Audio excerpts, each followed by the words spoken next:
right now, everyone's favorite developer, Electronic Arts, is facing 3 class action lawsuits with hundreds of people involved.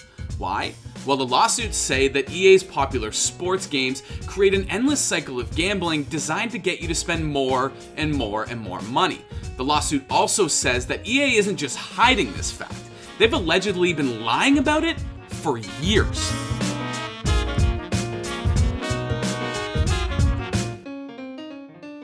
Guys, we are well on our way to 2 million subscribers and we can't do it without you. So scroll down and hit that subscribe button.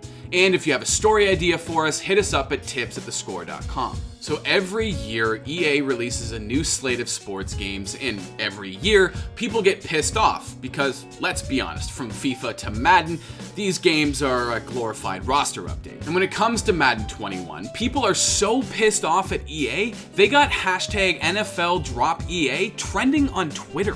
While the backlash is unfortunately not surprising, it's not the only problem EA is currently facing.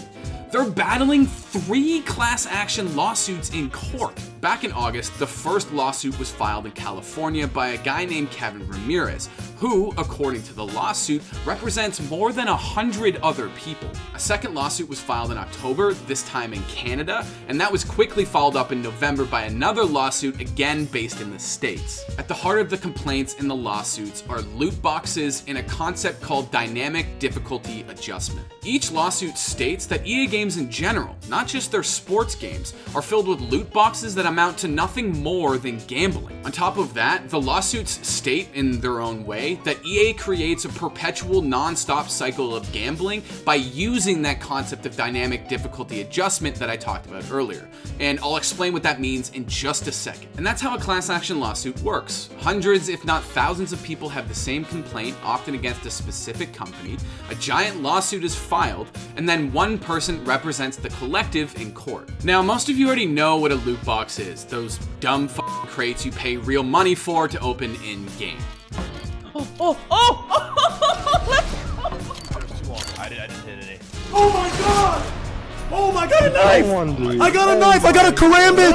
I got a knife! I told you I'll get a knife from this case! I told you I'll get a knife from this case! The other thing that makes a loot box is the element of chance. See, each developer has their own algorithms for creating different sets of odds, and then those odds are assigned to a specific category of loot box. The rarer the loot box, the smaller the chance you have to win some cool looking shit. I mean, you get the point. But here's something important to keep in mind when it comes to Madden and FIFA, which are the primary focus of this video. The most important loot boxes in the game, really the only loot boxes in the game, are people. Well, players to be specific. See, these sports-specific loot boxes are connected to a game mode called Ultimate Team, and every EA sports game dating back to 2009 when Ultimate Team was introduced has a version of it. Madden Ultimate Team, FIFA Ultimate Team, you get it. Think of Ultimate Team as a ramped-up version of franchise mode, where you take a personalized team that you've created, play with them throughout the season, and make all the decisions a general manager would. But the difference with Ultimate Team is that you build out a roster with these player loot boxes in order to make your team better. For example, you can spend 14 actual dollars, which gets you 100,000 coins in Madden. You then go into Madden Ultimate Team, let's say, spend 50,000 coins on an elite player pack that gives you a tiny chance to win Patrick Mahomes, and then you can use him as your starting quarterback. And if you don't care about American football, just know you really want Patrick Mahomes on your team. As long and tried to make a diving tip, and Mahomes who tiptoes inside the 10, still knocked out. Oh, what a run! So, much like case openings in CSGO, you're essentially gambling in Ultimate Team. And we all know how addictive case openings in CSGO can be. The difference here is that unlike CSGO with its case openings being based purely around skins, these player packs can fundamentally change your odds of winning. And so as all 3 lawsuits point out, not only does EA's loot boxes keep players engaged for longer, but it encourages addictive and potentially negative gambling habits. Quote, loot boxes are considered part of the compulsion loop of game design to keep players invested in a game. Such compulsion loops are known to contribute towards video game addiction and are frequently compared to gambling addiction.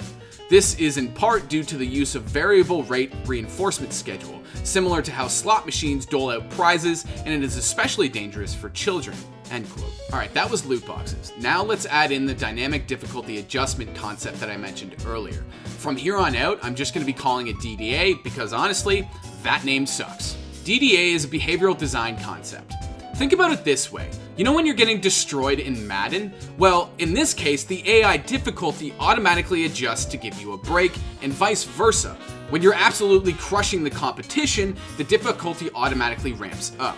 This is all done behind the scenes via a bunch of complex code that I don't understand. There's never any indicator that it's happening in front of you. And here's the crazy part. For years now, EA has allegedly denied that they use DDA at all. Now, you might be asking, well, why does EA need to deny anything? DDA doesn't seem like that bad of a thing. But according to all three lawsuits, the concept of DDA combined with the loot box mechanics creates a self-perpetuating cycle of gambling that EA never tells you about. Quote, "This is a self-perpetuating cycle that benefits EA to the detriment of EA Sports gamers, since difficulty adjusting mechanisms make gamers believe their teams are less skilled than they actually are, leading them to purchase additional player packs in hopes of receiving better players and being more competitive." End quote. Now, that statement comes from the second US-based lawsuit filed in November. And what the statement is alleging there is that DDA is tricking players into thinking they suck,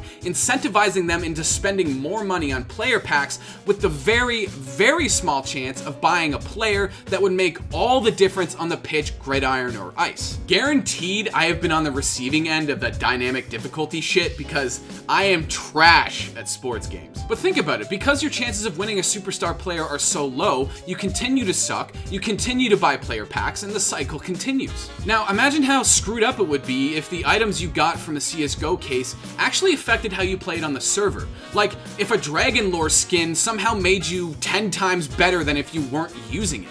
That's essentially what's happening with these EA player packs. Now, how much money are we talking about here? How much money are people actually spending on these things? Well, according to the second US lawsuit, in 2019, FIFA pros competing in the Ultimate Team Champions Cup were using custom-built teams with, quote, "an average real-world value of approximately $27,000."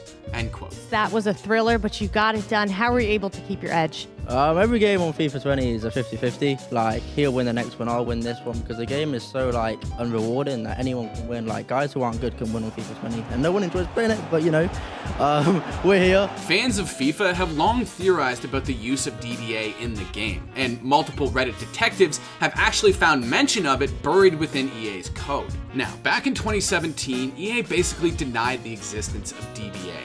But after multiple legal patents surfaced online in 2019, listing EA as the legal rights holder to DDA, well, fans were pissed, and EA had to make a statement. Quote, "We've heard your concerns around the dynamic difficulty adjustment patent family, and wanted to confirm it's not used in EA Sports FIFA.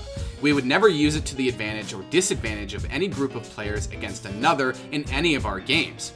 The technology was designed to explore how we might help players that are having difficulty in a certain area of a game have an opportunity to advance." End quote. And remember, while EA says that DDA isn't being used in FIFA, multiple chunks of all three lawsuits state the exact opposite. They say that's not true, and in fact, DDA is being used in all of their sports games. And when it comes to loot boxes, EA has been facing scrutiny for years at this point. From Battlefield to Battlefront, Dragon Age to The Sims, EA has a terrible reputation when it comes to loot boxes and wanting your money. On top of that, in October of this year, a Netherlands-based district court actually ruled against EA when it comes to the use of loot boxes in FIFA. The court determined that those loot boxes violates the country's Gambling and Betting Act. Now, initially, the courts gave EA an 8-week window in order to remove or significantly alter those loot boxes and escape monetary punishment. But EA basically said, nah, we're good, so the court slapped them with a €10 million fine. Now, what's interesting to think about with these legal battles is how they could impact EA's esports scenes. Remember, in 2019, FIFA pros were using custom-built rosters that, on average, were worth $27,000. What happens if EA loot boxes get severely altered or banned entirely? How are pro players supposed to compete in a scene built around buying loot boxes to make you better if they're banned? That's a giant question EA might have to answer depending on how these lawsuits go. Do I see a world where loot boxes stop existing? Hell no. There's always going to be an in-game mechanism in place for companies like EA to separate you from your money. But it's possible, based on recent government rulings against EA and the fact that 3 separate class action lawsuits have made it to court, that loot boxes and their alleged negative gambling qualities could be reined in, regulated, or even banned entirely. And honestly, that's a good enough place to start.